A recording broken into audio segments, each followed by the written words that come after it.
Introduction. As we begin, it is important to understand one main idea. The goal of this practice is not to force yourself to feel calm, empty, or perfectly focused.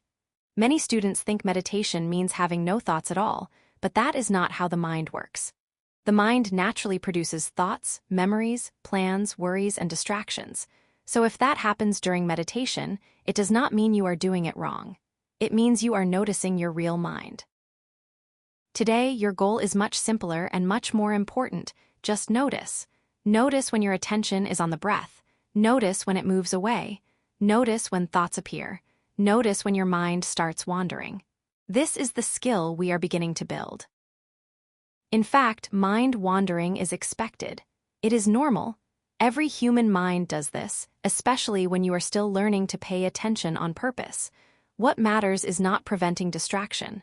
What matters is recognizing it. And here is the key idea to remember as we move into the practice.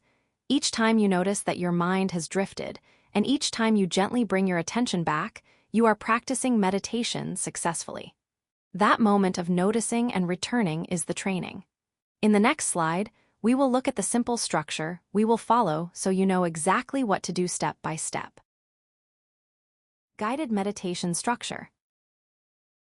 Now that you know the goal is simply to notice and return, let us walk through the structure of the meditation. Having a clear structure helps the practice feel easier and more manageable, especially if you are new to it. First, we begin by settling into a comfortable posture. This does not mean you need to sit in a special pose. It simply means choosing a position where your body can be both relaxed and awake. You want to feel steady, but not stiff. Next, we relax the shoulders. Many people carry tension there without realizing it. Softening the shoulders sends a message to the body that it is safe to settle, and this can make it easier to pay attention. Then we observe the breath. The breath becomes our anchor for attention. You are not trying to change it or control it. You are just noticing it as it is, perhaps feeling the air move in and out, or noticing the rise and fall of the chest or belly. After that, you will begin noticing thoughts. Remember from the previous slide that thoughts appearing is normal. When they come up, you do not need to fight them or follow them. You simply recognize, I am thinking, and then move to the next step. That next step is gently returning attention. This is the most important part of the practice. The return should be gentle, not harsh. You are not scolding yourself for getting distracted. You are calmly guiding your attention back, just as you would guide it back during any kind of training. As the practice continues, we expand awareness to sounds and body sensations. This helps you see that mindfulness is not only about the breath.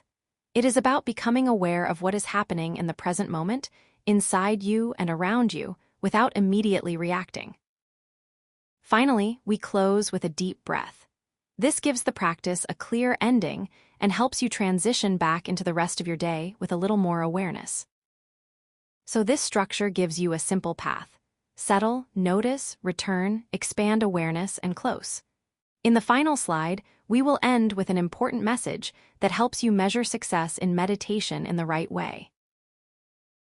Closing message. As we finish, let us return to the most important lesson from this practice. Success in meditation is not measured by how still, calm, or focused you felt the whole time. Success is measured by how many times you noticed and returned. So if your mind wandered 50 times and you brought it back 50 times, that is not failure at all. That is real attention training. In fact, each return is like a repetition in exercise. Just as muscles grow stronger through repeated effort, attention grows stronger each time you notice distraction and guide your mind back. This is a powerful idea because it changes how you relate to difficulty. A busy mind does not mean you are bad at meditation. It means you are getting chances to practice. Every moment of noticing is a moment of learning. Every return is a moment of training. So as you continue through this course, remember this. The wandering is normal, the noticing is progress, and the returning is the practice. That is how you begin to understand your mind, and that is how you start building stronger attention.